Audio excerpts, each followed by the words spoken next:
ನಮಸ್ತೆ. Village accountant exam date announce ಆಗಿದೆ. Hardly ನಮಗಿನ್ನೂ 1.5 ತಿಂಗಳು ಸಮಯ ಇದೆ. ಕನ್ನಡ, ಇಂಗ್ಲಿಷ್, ಕಂಪ್ಯೂಟರ್ ಪಾರ್ಟ್ 2 ಅಲ್ಲಿದ್ದರೆ GK, ಹಿಸ್ಟ್ರಿ, ವಿಲೇಜ್ ಅಡ್ಮಿನಿಸ್ಟ್ರೇಷನ್ಗೆ ಸಂಬಂಧಪಟ್ಟದ್ದು ಪೇಪರ್ 1ನಲ್ಲಿದೆ. ಕರ್ನಾಟಕ ಸರ್ಕಾರ ಈ ಒಂದು ಗ್ರಾಮೀಣ ಆಡಳಿತಕ್ಕೆ ಸಂಬಂಧಪಟ್ಟಂತೆ ಒಂದು ಕೈಪಿಡಿಯನ್ನು ಬಿಡುಗಡೆ ಮಾಡಿತ್ತು. ಅದಕ್ಕೆ ಸಂಬಂಧಪಟ್ಟಂತಹ PDF ಲಿಂಕ್ ನಾನು ಡಿಸ್ಕ್ರಿಪ್ಷನ್ ಬಾಕ್ಸ್ನಲ್ಲಿ ಹಾಕಿದ್ದೀನಿ. ಒಂದ್ಸಲ ಅದನ್ನು ಓದ್ಕೊಳ್ಳಿ. ಇದನ್ನು ಓದ್ಕೊಳ್ಳೇಬೇಕಾ, ಇದು ಇಂಪಾರ್ಟೆಂಟಾ? ನನಗೂ ಕೂಡ ಗೊತ್ತಿಲ್ಲ, ಯಾಕಂದರೆ ವಿಲೇಜ್ ಅಕೌಂಟೆಂಟ್ ಎಕ್ಸಾಮ್ ಕಂಡಕ್ಟ್ ಮಾಡ್ತಿರೋದೆ for the first time. But ಇದಕ್ಕೆ ಸಂಬಂಧಪಟ್ಟಂಥ ಕೆಲವೊಂದು ಮಾಹಿತಿ ನಿಮ್ಮ ಸಿಲೆಬಸ್ನಲ್ಲಿ ನಾನು ನೋಡಿದ್ದೀನಿ. ಆ ಬುಕ್ಕನ್ನು PDF ಅಲ್ಲಿರೋದ್ರಿಂದ ಒಂದ್ಸಲ ಓದ್ಕೊಂಡ್ರೆ ಸಮಸ್ಯೆ ಇಲ್ಲ. ಅದರಿಂದ 1 ಮಾರ್ಕ್ಸ್ ಬಂದರೂ ನಿಮಗೆ ಲಾಭನೇ ಅಲ್ವಾ? ಯಾಕಂದರೆ ಆಸ್ಪಿರೆಂಟ್ಸ್ ತುಂಬ ಜನ ಇದ್ದಾರೆ. ಇಲ್ಲಿ ಯಾವುದನ್ನು ನಾವು ನೆಗ್ಲೆಕ್ಟ್ ಮಾಡೋ ಅವಶ್ಯಕತೆನೇ ಇರೋದಿಲ್ಲ. ಕಮ್ ಟು ಇಂಗ್ಲೀಷ್ ನಿಮಗೆ 35 ಅಂಕಗಳಿಗಿರುತ್ತೆ. ಇದ್ರ ಬಗ್ಗೆ ನಾವು ಆಲ್ರೆಡಿ ಡಿಸ್ಕಸ್ ಮಾಡಿದ್ದೀವಿ. ಹಾಗೆಯೇ ನಿಮ್ಮ ಸಿಲೆಬೈ ಮೇಲೆ ನಾನು ಆಲ್ರೆಡಿ 11 ವೀಡಿಯೋಗಳನ್ನು ಮಾಡಿದ್ದೀನಿ. ಉಳಿದ ವೀಡಿಯೋಗಳನ್ನು ಕೂಡ ಇವತ್ತಿಂದ ಮಾಡ್ತಾ ಹೋಗ್ತೀನಿ. ಸೊ 45 ಸೆಷನ್ಸ್ ಇರುತ್ತೆ. ಪ್ರತಿ ದಿನ ನಿಮ್ಮ 15 ನಿಮಿಷವನ್ನು ಇಂಗ್ಲೀಷ್ಗೆ ಕೊಟ್ಟರೆ ಸಾಕು. ಒಂದು ಕ್ಲಾರಿಟಿ ಕೊಟ್ಬಿಡ್ತೀನಿ. ಡಿಗ್ರಿ ಮೇಲಾಗಿರ್ಬೋದು, PU ಮೇಲಾಗಿರ್ಬೋದು, ಎಕ್ಸಾಮ್ಸ್ನ ಕಂಡಕ್ಟ್ ಮಾಡಿದ್ರೆ ಇಂಗ್ಲೀಷ್ ಗ್ರಾಮರ್ ಯಾವಾಗಲೂ ಕೂಡ ಸೇಮ್ ಇರುತ್ತೆ. ಪ್ರಶ್ನೆಗಳನ್ನು ಕೇಳುವ ರೀತಿ ಲೆವೆಲ್ ಮಾತ್ರನೇ ಚೇಂಜ್ ಇರುತ್ತೆ. KPTCL ಎಕ್ಸಾಮ್ ಕಾಲ್ ಆಗಿತ್ತು ಹೋದ ವರ್ಷ. ಅಲ್ಲೂ ಕೂಡ ನಿಮ್ಮ ಸಿಲೆಬಸ್ನೇ ಅವ್ರಿಗೂ ಪ್ರಿಸ್ಕ್ರೈಬ್ ಮಾಡಿದರು. ಒಂದು ನೆನಪಿರಲಿ, ಅಲ್ಲಿ 29 ವೀಡಿಯೋಸ್ ಮಾಡಿದ್ದೀನಿ. With that note old question paper KPTCLದಿದೆ. ಅದನ್ನು ಒಂದು ಸಲ ನೀವು ನೋಡಿಕೊಂಡ್ರೆ ನಿಮಗೆ ಯಾವ ರೀತಿ ಇಂಗ್ಲೀಷ್ ಕ್ವಶನ್ಸ್ ಇರುತ್ತೆ ಅನ್ನೋದು ಕ್ಲಾರಿಟಿ ಸಿಗುತ್ತೆ. So parts of speech, degrees of comparison, pair of words, antonyms, synonyms, one word substitution, ಇದನ್ನೆಲ್ಲ ಡಿಸ್ಕಷನ್ ಮಾಡಿದ್ದೀವಿ. ಇವತ್ತಿನ ಸೆಷನಲ್ಲಿ ನಾವು ಫ್ರೇಸಲ್ ವರ್ಬ್ಸ್ನ ಬಗ್ಗೆ ಡಿಸ್ಕಷನ್ ಮಾಡೋಣ. ಫ್ರೇಸಲ್ ವರ್ಬ್ಸ್ ಅಂದರೆ ಏನು? ವರ್ಬ್ನ ಜೊತೆಯಲ್ಲಿ ಪ್ರಿಪೋಸಿಷನ್ ಅಥವಾ ಅಡ್ವರ್ಬ್ ಆ್ಯಡ್ ಆಗಿ ಒಂದು ಪದ ಕ್ರಿಯೇಟ್ ಆಗುತ್ತೆ. ಅಂತಹ ಪದಗಳನ್ನು ನಾವು ಫ್ರೇಸಲ್ ವರ್ಬ್ಸ್ ಅಂತ ಕರಿತೀವಿ. ಅದು ಡೀಟೇಲಾಗಿ ನಾನು ನಿಮಗೆ ಹೇಳಬೇಕು, ಬಟ್ ಪರೀಕ್ಷೆ ದೃಷ್ಟಿಯಿಂದ ನೀವು ಬೇಸಿಕ್ಕಾಗಿ ತಿಳ್ಕೊಳ್ಳಿ ಅಂತ ಬೇಸಿಕ್ಕಾಗಿ ಹೇಳ್ತಾ ಇದ್ದೀನಿ. ಫಾರ್ ಎಕ್ಸಾಂಪಲ್, ಪಿಕಪ್ ಅನ್ನೋ ವರ್ಡ್ ಇದೆ, ಕೇಳಿದ್ದೀರಲ್ವಾ? ಪಿಕಪ್, ಲುಕಪ್, ಫಿಲಪ್ ಕೇಳಿದ್ದೀರಲ್ವಾ? ನೋಡಿ, ಫಿಲ್, ಲುಕ್, ಪಿಕ್ ಇದೆಲ್ಲದು ಕೂಡ ವರ್ಬ್. ಅಪ್ ಅನ್ನುವಂಥದ್ದು ಪ್ರಿಪೋಸಿಷನ್. ಈ ಎರಡೂ ಪದಗಳು ಸೇರಿದಾಗ ಒಂದು ಹೊಸ ಮೀನಿಂಗ್ನ ಅದು create ಮಾಡತ್ತಲ್ವಾ?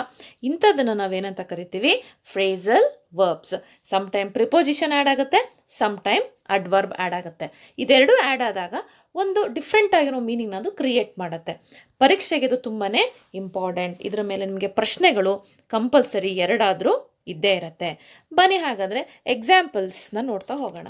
That song has already -7 million. That song has already made 7 million. ಯಾಕೆ ಮೇಡ್ ಔಟ್ ಆಗಲ್ವಾ? ಮೇಡ್ ಅಪ್, ಮೇಡ್ ಇನ್ ಆಗಲ್ವಾ? ಮೇಡ್ ಇನ್ ಚೈನಾ ಅಂದರೆ ಇದು ಮಾಡಲ್ಪಟ್ಟಿದೆ ಅನ್ನೋ ಮೀನಿಂಗ್ ಅದು ಕೊಡುತ್ತೆ. ಮೇಡಪ್ ಅಂತ ಅಂದರೆ ನಾಟ್ ಟ್ರೂ, ಇದು ಮೇಡಪ್ ಅಂತ ಅನಿಸ್ತಿದೆ ಅಂದರೆ ಏನೋ ಸುಳ್ಳು ಅಂತ ಅನಿಸ್ತಿದೆ ಅನ್ನೋ ಸಮಯದಲ್ಲಿ ಮೇಡಪ್ ಅನ್ನೋ ವರ್ಡ್ ಬಳಸ್ತೀವಿ. ಮೇಡ್ ಔಟ್ ಅನ್ನೋ ವರ್ಡಿಗೆ ಪರ್ಟಿಕ್ಯುಲರ್ ಆಗಿ ಇದೇ ಮೀನಿಂಗ್ ಅಂತ ಹೇಳಿ ಇರೋದಿಲ್ಲ.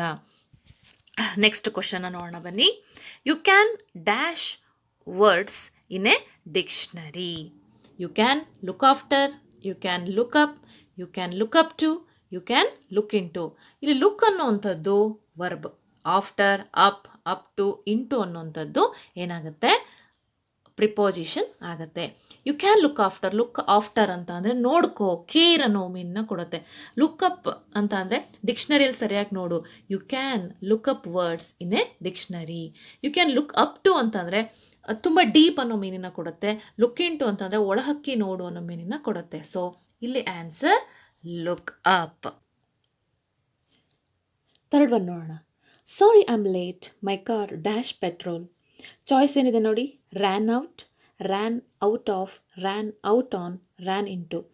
ಈ ನಾಲ್ಕಕ್ಕೂ ಡಿಫ್ರೆಂಟ್ ಮೀನಿಂಗ್ ಇದೆ.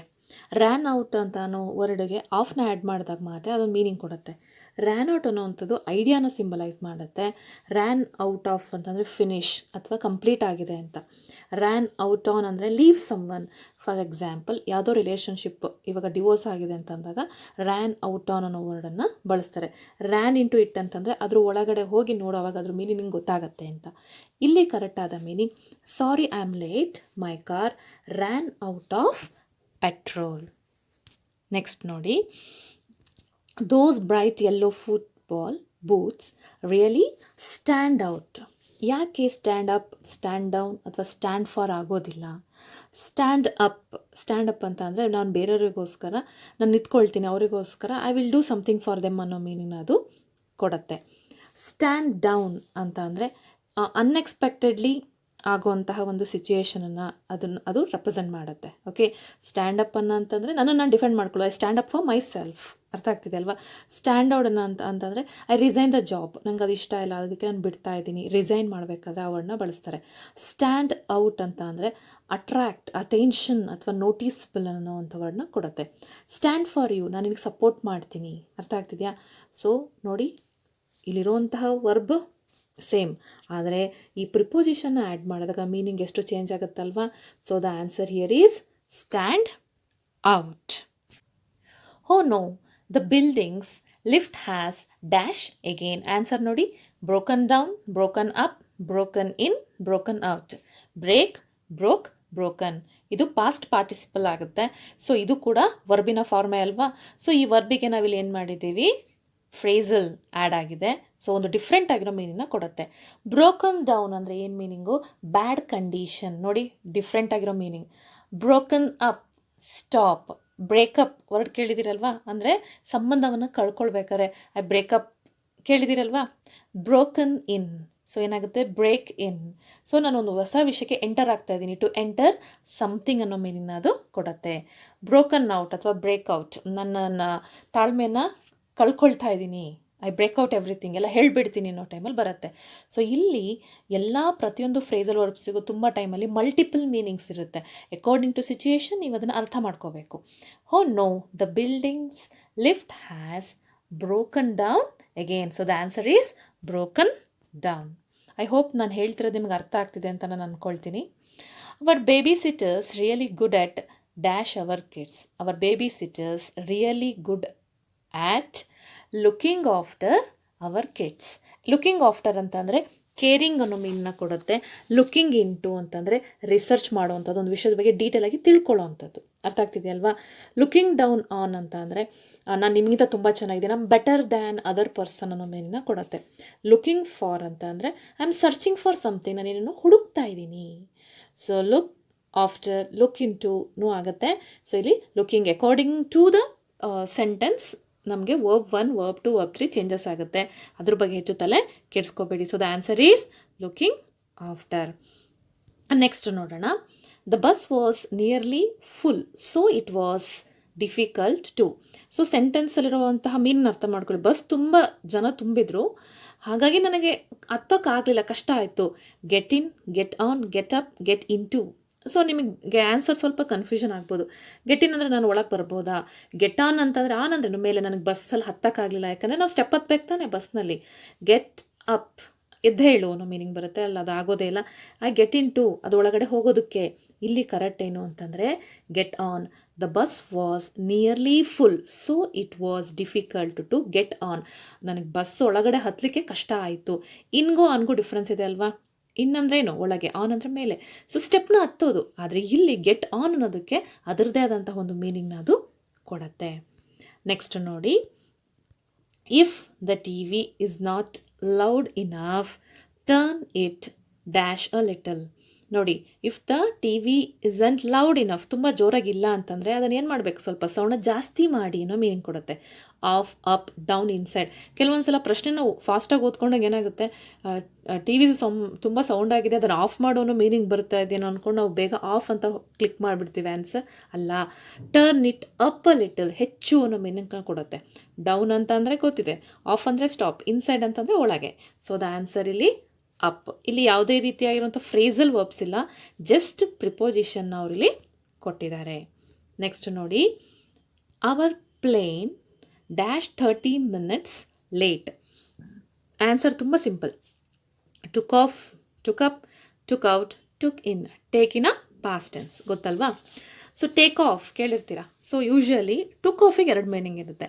ಒಂದು ಲ್ಯಾಂಡಿಂದ ಪ್ಲೇನ್ ಹೋಗ್ತಾ ಇದೆ, ಗ್ರೌಂಡಿಂದ ಮೇಲೆ ಹೋಗ್ತಿದೆ ಅನ್ಬೇಕಾದ್ರೆ ನಾವು ಟುಕ್ ಆಫ್ ಅನ್ನೋ ವರ್ಡ್ನ ಬಳಸ್ತೀವಿ. ಆ್ಯಂಡ್ ಲೀವಿಂಗ್ ಪ್ಲೇಸ್ ಅರ್ಜೆಂಟ್ಲಿ, ಏಯ್ took off this place so urgent ಅಂದರೆ ಒಂದು ಜಾಗದಿಂದ ನೀವು ಫಾಸ್ಟಾಗಿ ಮೂವ್ ಆಗ್ತಾ ಇದ್ದೀರಾ ಅಂತ ಅಂದಾಗ ನಾವು ಟುಕ್ ಆಫ್ ಅನ್ನೋ ವರ್ಡ್ನ ಬಳಸ್ತೀವಿ. ಇಲ್ಲೇ answer took of.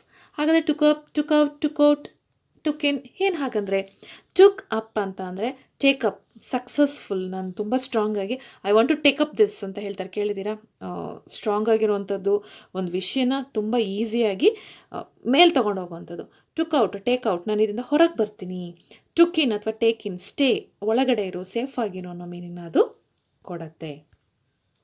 Next, let's dash that out box, let's dash that old box, we don't need it. Let's throw up, throw in, throw away, throw into. ಸಡನ್ನಾಗಿ ನಮ್ಗೆ ಏನು ಆನ್ಸರ್ ಅಂತ ಗೊತ್ತಾಗೋದಿಲ್ಲ. Throw ಅನ್ನೋ ವರ್ಡ್ನ ಮೀನಿಂಗ್ ನಮಗೆ ಗೊತ್ತಿದೆ ಅಲ್ವಾ? First ನೋಡೋಣ. ಥ್ರೋ ಅಪ್ ಅಂತ ಅಂದರೆ ಅದಕ್ಕೆ ಎಗೇನ್ ಮಲ್ಟಿಪಲ್ ಮೀನಿಂಗ್ಸ್ ಇದೆ. ಥ್ರೋ ಅಪ್ ಅಂತ ಅಂದರೆ ಎಸಿ ಅನ್ನೋ ಮೀನಿಂಗ್ ಕೊಡುತ್ತೆ, ಅಥವಾ let's throw up some ideas, ನೀವು ಹೊಸ ವಿಷಯದದನ್ನು ಹೇಳು ಅನ್ನೋ ಮೀನಿಂಗ್ನ ಕೊಡುತ್ತೆ. ಥ್ರೋ ಅಪ್ ಅಂತ ಅಂದರೆ ಇನ್ನೊಂದು ಮೀನಿಂಗ್ ಏನು ಗೊತ್ತಾ? ಲೀವ್ ದ ಜಾಬ್, ಈ ಜಾಬ್ನ ಬಿಟ್ಬಿಡು, ಬೇರೆ ಜಾಬಿಗೆ ಹೋಗೋ ಅನ್ನೋ ಮೀನಿಂಗ್ನ ಕೊಡುತ್ತೆ. ಥ್ರೋ ಇನ್ ಅಂತಂದರೆ ಗೆಟ್ ಇನ್, ಅದನ್ನು ತಗೊಳ್ಳೋ ಅಂಥದ್ದು, ಅರ್ಥ ಆಗ್ತಿದೆಯಾ? ಥ್ರೋ ಅವೇ ಅಂತಂದರೆ ಲೀವ್, ಗೆಟ್ ರಿಡ್ ಆಫ್, ಇದನ್ನು ಬಿಟ್ಬಿಡೋಣ ಅನ್ನೋ ಮೀನನ್ನ ಕೊಡುತ್ತೆ.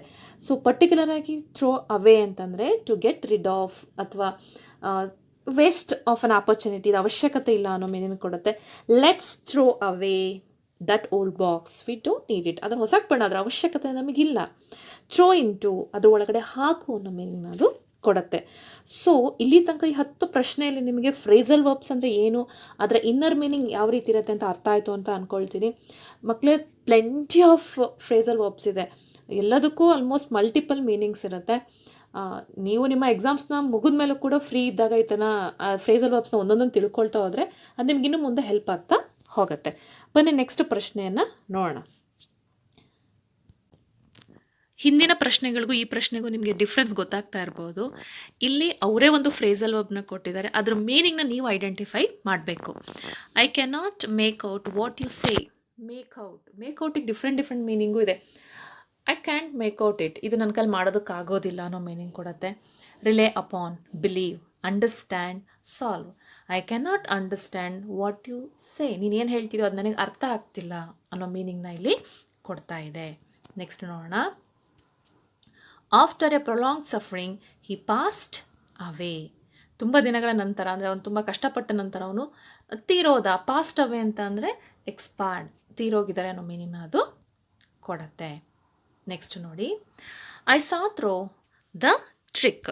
ಸಾ ಥ್ರೋ ಏನು ಹಾಗಂತ ಅಂದರೆ ಸಾ ಗೊತ್ತಲ್ವಾ ಅಂತ ಅಂದರೆ ಡಿಕ್ಟೇಟ್ ಮಾಡಿದೆ, ಅಂಡರ್ಸ್ಟ್ಯಾಂಡಿಂಗ್ ಟ್ರುತ್ ಅಬೌಟ್ ಸಮ್ವನ್, ನಾನು ಬೇರೆಯವರ ಒಂದು ಭಾವನೆಗಳನ್ನು ಅರ್ಥ ಮಾಡಿಕೊಂಡೆ. ಯಾವುದ್ರ ಮೂಲಕ ಅಂತ ಅಂದರೆ ಅವ್ರ ಬಗ್ಗೆ ನಾನು ಡಿಟೆಕ್ಟಿವ್ ಆಗಿ ವರ್ಕ್ ಮಾಡೋದ್ರ ಮೂಲಕ ಅನ್ನೋ ಮೀನನ್ನ ಕೊಡುತ್ತೆ. So the answer is C. I detected the trick ಅನ್ನೋ ಮೀನಿನಲ್ಲಿ ಕೊಡುತ್ತೆ. ಅಂಡರ್ಸ್ಟುಡ್, ಡಿನೈಡ್, ಡಿಸೈಡೆಡ್ ಅನ್ನೋ ಮೀನಿನಲ್ಲಿ ಇದು ಕೊಡೋದಿಲ್ಲ. There was no dash in the rain. There was no let up in the rain. ಯಾರು ಕೂಡ ನೀರಲ್ಲಿ ಆಟ ಆಡಬಾರ್ದು ಅಥವಾ ಮಳೆಯಲ್ಲಿ ಆಟ ಆಡಬಾರ್ದು ಅನ್ನೋ ಮೀನಿಂಗ್ನ ಅದು ಕೊಡುತ್ತೆ. She gave up the job after getting married. Gave up ಅಂತಂದ್ರೇನು? ಸ್ಟಾಪ್ ಮಾಡು ಅನ್ನೋ ಮೀನಿಂಗ್ನ ಕೊಡುತ್ತೆ. ಅದಕ್ಕೆ ನಿಯರ್ ಬೈ ಇರೋ ಮೀನಿಂಗ್ನ ನೀವು ಇಲ್ಲಿ ಹುಡುಕಬೇಕು. ಅಬಾಂಡನ್, joined, started doing, none of the above. Gave up ಅಂದ್ರೆ ಸ್ಟಾಪ್, ಅಂದರೆ ಅವಳಿಗೆ ಮದುವೆ ಆದ ನಂತರ ಅವಳು ಜಾಬನ್ನು ಬಿಟ್ಲು ಅನ್ನೋ ಮೀನಿಂಗ್ನ ಕೊಡುತ್ತೆ. ಅಬಾಂಡನ್ ನಿಯರ್ ಬೈ ಆಗುತ್ತೆ. ಲೀವ್ ಬಿಹೈಂಡ್ ಸಮಥಿಂಗ್, ಯಾವುದೋ ಒಂದಕ್ಕೋಸ್ಕರ ಬಿಡೋ ಅಂಥದ್ದು. ಜಾಯಿಂಡ್ ಅನ್ನೋದು ಆಪೋಸಿಟ್ ಆಗುತ್ತೆ. ಸ್ಟಾರ್ಟೆಡ್ ಡೂಯಿಂಗ್ ಅನ್ನೋದು ಆಗೋದೇ ಇಲ್ಲ. So the answer is abandoned. Last one, I have hit upon. ಇದನ್ನು ಇಡಿಯಮ್ ಆಗಿ ಕೂಡ ಬಳಸ್ತಾರೆ. ಹಿಟ್ ಅಪಾನ್ ಅಂತಂದರೆ ಐ ಡಿಸ್ಕವರ್ಡ್, ಅಥವಾ ಐ ಥಿಂಕ್ ಆಫ್ ಇಟ್, ಅಥವಾ I come up with new idea, ನಾನು ಒಂದು ಹೊಸ ಐಡಿಯಾ ಜೊತೆಲಿ ಬಂದಿದ್ದೀನಿ, ಅಥವಾ ನಾನು ಫೈನಲಿ ಒಂದು ವಿಷಯನ ಅರ್ಥ ಮಾಡಿಕೊಂಡೆ ಅನ್ನೋವಂತಹ ಸಂದರ್ಭದಲ್ಲಿ ನಾವು ಹಿಟ್ ಅಪಾನ್ ಅನ್ನೋವಂತಹ ಒಂದು ವರ್ಡನ್ನ ಬಳಸ್ತೀವಿ. I have hit upon. So ಇಲ್ಲಿ ಆನ್ಸರ್ ಏನಾಗುತ್ತೆ? I broke, I found, I destroyed, I dashed. ಇಲ್ಲಿ ಆನ್ಸರ್ ಐ ಹ್ಯಾವ್ ಫೌಂಡ್. ಏನೋ ಒಂದು ವಿಷಯನ ಹುಡುಕ್ದೆ ಅನ್ನೋ ಮೀನಿಂಗ್ನ ಕೊಡುತ್ತೆ. ಐ ಹೋಪ್ ಈ ಫ್ರೇಸಲ್ ವರ್ಬ್ಸ್ ಎರಡೂ ಥರ ಪ್ರಶ್ನೆ ಕೇಳೋದು ನೀವು ಆನ್ಸರ್ ಮಾಡ್ತೀರಾ ಅಂತ ಅಂದ್ಕೊಳ್ತೀನಿ. ಇದ್ರ ಮೀನಿಂಗ್ನ ನೀವು ಅರ್ಥ ಮಾಡ್ಕೊಳ್ಳೋದಕ್ಕೆ ಸ್ವಲ್ಪ ಟೈಮ್ ತಗೊಳುತ್ತೆ. ಪ್ರಶ್ನೆಯಲ್ಲೇ ಉತ್ತರ ಇರುತ್ತೆ, ಪ್ರಶ್ನೆಯನ್ನು ಅರ್ಥ ಮಾಡ್ಕೊಳ್ಳೋದಕ್ಕೆ ಪ್ರಯತ್ನ ಮಾಡಿ. ಸೊ ಈಗ ಆಲ್ರೆಡಿ ನಾವು ಡಿಸ್ಕಸ್ ಮಾಡಿರೋಂಥ ಎಲ್ಲ ಪ್ರಶ್ನೆಗಳು ಕೂಡ ನಾನು ಈ ವೆಬ್ಸೈಟಿಂದನೇ ತೊಗೊಂಡಿರೋವಂಥದ್ದು. ಇಲ್ಲಿ ನೀವು ಮಾಕ್ ಟೆಸ್ಟ್ ಕೂಡ ತೊಗೋಬೋದು. ಇದರಿಂದ ನಿಮಗೆ ಎಕ್ಸಾಮಿಗೆ ಇನ್ನೂ ಹೆಚ್ಚು ಹೆಲ್ಪ್ ಆಗುತ್ತೆ.